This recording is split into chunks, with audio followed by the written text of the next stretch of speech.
Upcast, que no te lo cuenten. Escúchalo.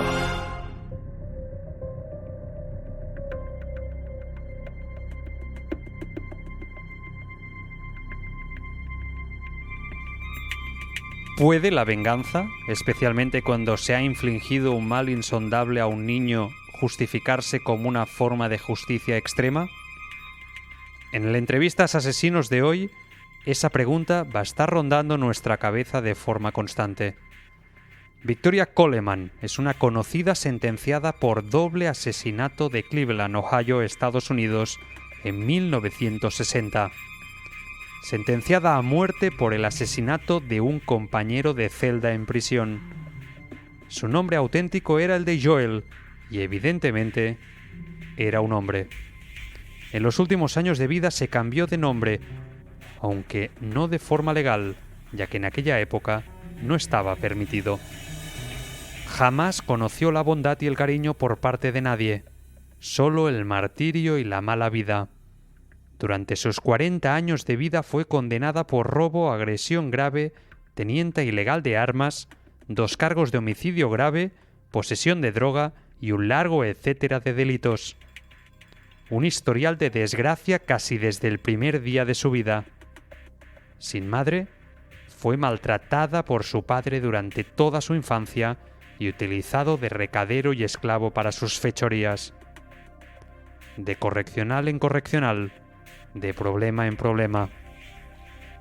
En 2 ocasiones cruzó la línea de las tinieblas, asesinando a sangre fría. La primera vez, matando a su propio padre, al que asesinó a cuchilladas como venganza por su terrible infancia. La segunda vez, 3 años después, a Randy Christopher, compañero de celda, acusado de maltrato infantil y al que apuñaló en el cuello y el pecho hasta verlo morir, en un acto de venganza personal porque aquel preso, según explicó, le recordó a su padre y los maltratos que había sufrido. Lo curioso de todo es que los 2 asesinatos ocurrieron el mismo día en diferente año, el 13 de marzo de 1960 y el 13 de marzo de 1963. Por el primer delito le cayó una pena de cadena perpetua. Por el segundo, sentencia a muerte que se hizo oficial un 16 de octubre. Mientras esperaba en el corredor de la muerte, atendió a la Radio Nacional de Ohio en una entrevista que, aún hoy, es recordada por su impacto.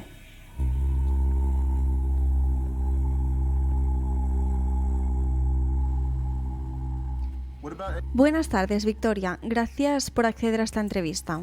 De nada. Quisiera comenzar preguntándote sobre tu infancia. Según los informes, has sufrido maltratos y violencia en tu pasado. ¿Cómo crees que estos eventos han influido en las decisiones que tomaste en tu vida? Mi infancia fue un infierno. Hasta los 8 años, mi padre se dedicó a utilizarme para vender drogas y maltratarme durante todas las noches que viví con él. ¿Influyó en mis decisiones? Por supuesto que sí. No hay justicia en este mundo, solo sobrevivencia. Fui una víctima, y cuando la víctima se cansa de serlo, se convierte en algo más. Has sido condenada por 2 homicidios, el primero de ellos en 1960. ¿Puedes hablarnos sobre ese momento y qué te llevó a cometer este acto de asesinato sobre tu propio padre? Randy Christopher fue solo un daño colateral. No tenía importancia. En ese momento, todo era caos en mi cabeza. Mi padre, ese maldito, se recuperó después de que lo apuñalé la primera vez. No merecía vivir, y Randy tampoco. No me arrepiento. Intenté asesinar a mi padre cuando salió de la prisión tras un atraco fallido.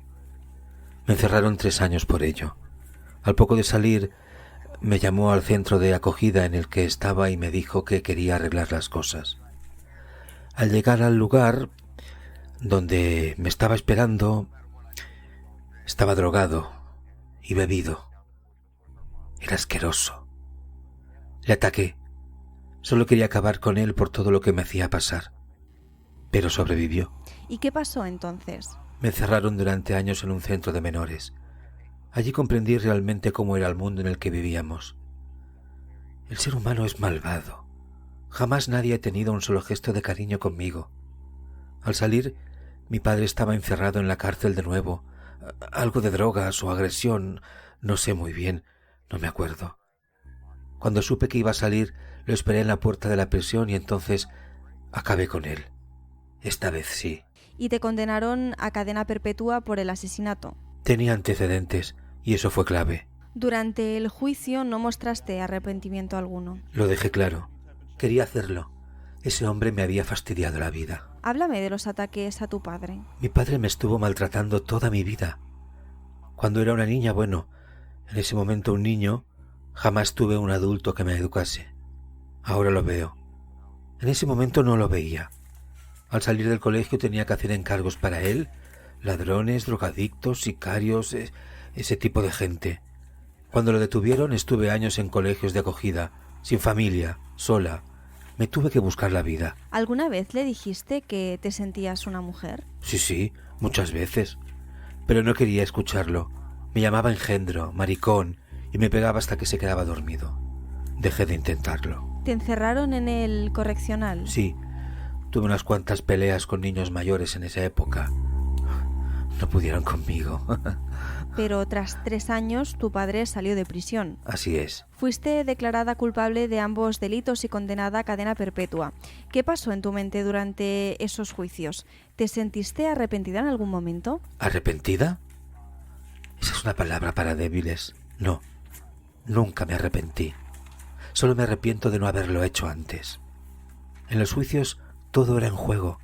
Un juego que perdí, pero no me importa. La vida en prisión tampoco es tan mala. En el segundo asesinato ocurrió en prisión 3 años después y la víctima fue tu compañero Christopher. ¿Puedes explicarnos qué sucedió exactamente ese día? Christopher era un idiota y estaba condenado por abuso sexual de niños y maltrato a sus propios hijos. Alardeaba de sus fechorías entre los compañeros de celda. Mi mente era una locura en ese momento. No merecía ningún respeto, solo pagar. En verdad, le hice un favor al mundo eliminando a ese ser. ¿Cómo conseguiste acercarte a él? Durante semanas le hice creer que tenía un plan para poder escapar de prisión. Solo tuve que ganarme su confianza. Lo esperé escondida en su celda, justo detrás de la litera, y en cuanto apareció, se dio la vuelta y yo me había podido guardar un cuchillo de la comida de aquel día.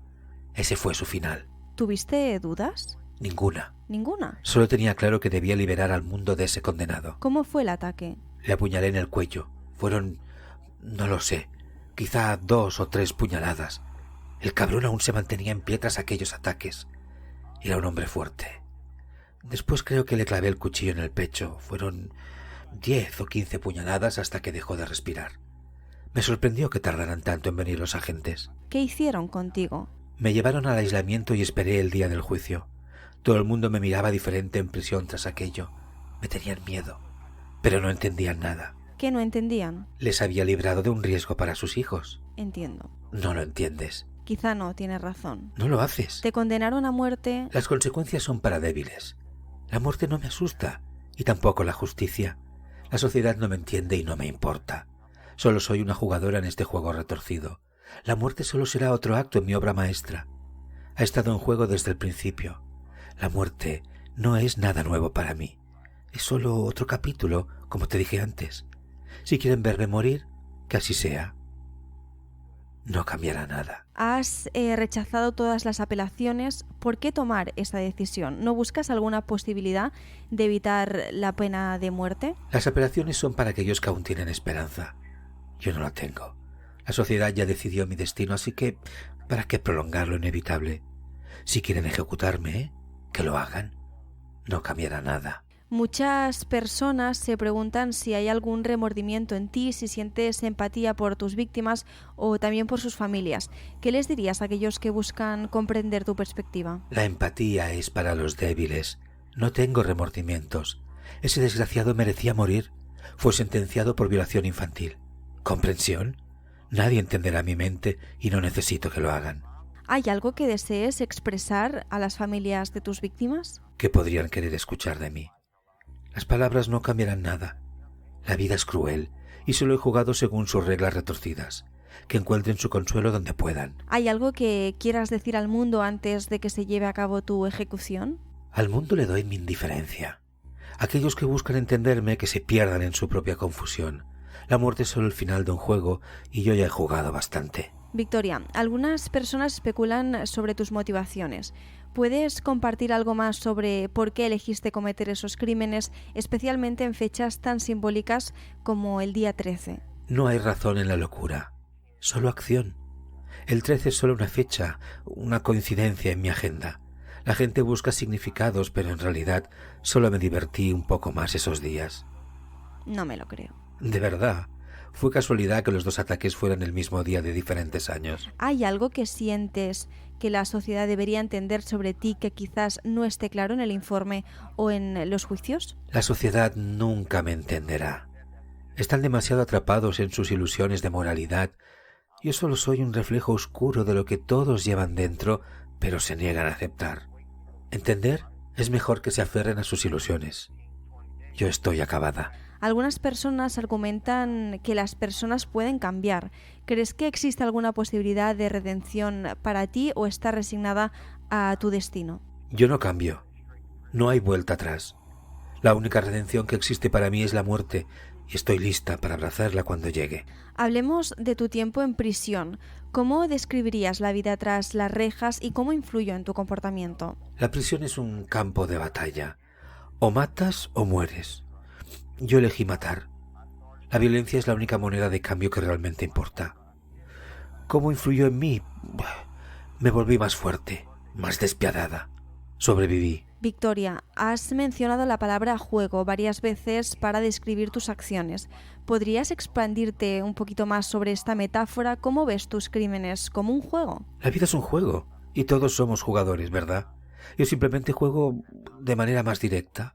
La violencia, el dolor, la muerte son mis fichas en este juego macabro. Los demás no se dan cuenta de que también están jugando, pero con reglas que ellos mismos han creado. La sociedad te ve como una amenaza, pero ¿hay algo que temes tú misma? ¿Hay algo que te haga vulnerable? Temor, vulnerabilidad, son conceptos para los débiles. No temo nada. La vulnerabilidad es solo un anzuelo que los débiles utilizan para atraparse entre sí. Yo no caigo en esas trampas. Se ha especulado muchísimo sobre tu mentalidad. ¿Crees que hay algo inherentemente malo en ti o crees que simplemente has respondido de manera diferente a las circunstancias de la vida y al sufrimiento también de tu infancia? La maldad es subjetiva. Yo soy una respuesta lógica a un mundo lleno de caos. Mis acciones son simplemente la manifestación de la verdadera naturaleza humana. La sociedad me ve como maldad porque temen enfrentarse a la realidad. ¿Cómo debería haber reaccionado tras los atroces actos de la gente que me rodeaba? ¿No has conocido a ninguna persona buena en toda tu vida? No todo es maldad. Ese mundo del que me hablas no es el que yo he conocido. Hablemos de las pastillas. Has mencionado que tu mente era un caos en diferentes momentos. Algunos especialistas te han diagnosticado esquizofrenia paranoide. Todas esas pastillas solo me hicieron más daño. Mi mente no pensaba con claridad, no era yo. Cuando no estaba drogada, sí era yo. Cuando mataste, ¿eras tú? Sin duda.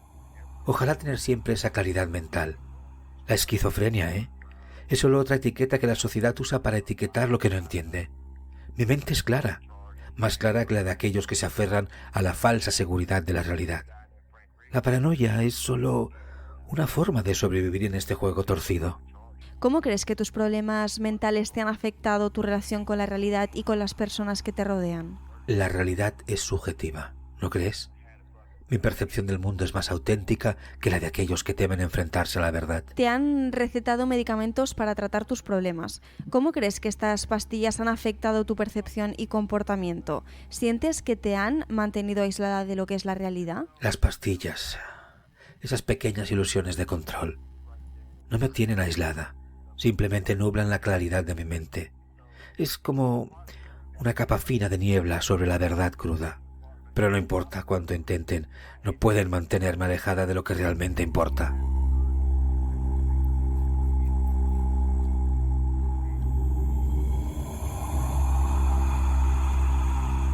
Días después de esta entrevista, Victoria, Joel anteriormente, fue ejecutada en la silla eléctrica. diferentes instituciones y asociaciones de defensa de las enfermedades mentales de la época intentaron hasta el último momento evitar la muerte de Victoria, argumentando que era una víctima de su infancia atroz y que en realidad debía ir a un centro psiquiátrico y no ser ejecutada como una malvada asesina. Las autoridades judiciales de la época creyeron conveniente que, por su frialdad y crueldad al reconocer los hechos y su animadversión a la visión de la vida colectiva, era un peligro para la sociedad y que por ello debía morir electrocutada. Antes de cerrar este caso, queremos contarte que Crímenes Ibéricos ha sido galardonado por Amazon Music como uno de los podcasts más escuchados de 2023 y queremos agradecerlo. Por si no lo sabes, con Amazon Music puedes escuchar de forma gratuita música y podcast solo con tu cuenta de Amazon. Los miembros de Prime tienen acceso a más de 100 millones de canciones en modo aleatorio, playlists sin restricciones y los mejores podcasts sin publicidad incluidos en la suscripción. Comienza a disfrutar de Amazon Music descargando la aplicación de forma gratuita o a través de cualquier dispositivo Alexa.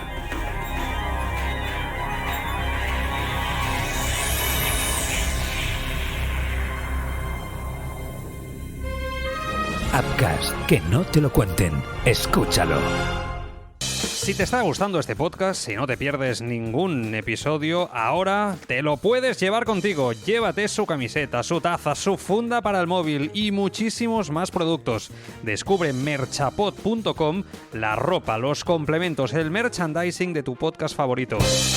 Sigue el enlace que encontrarás en la bio y llévate el diseño que más te guste, para ti o para regalar a otro oyente de este podcast como tú. Compra el merchandising del podcast que más escuchas y ayuda a que más capítulos como este sean posibles. Pásate por merchapod.com, repito, merchapod.com y conviértete en uno de los nuestros. Recuerda, merchapod.com. Todos los días, en tu plataforma de podcast favorita, te espera Marca Daily, el podcast diario en el que te contamos en profundidad el tema deportivo del día, patrocinado por los televisores LG OLED, creadores del único negro puro desde hace 10 años. La tecnología que hace que el resto de los colores brillen mucho más. Pon la palabra Upcast en el buscador de tu plataforma de podcasting y conoce todas nuestras producciones. Upcast, que no te lo cuenten. Escúchalo.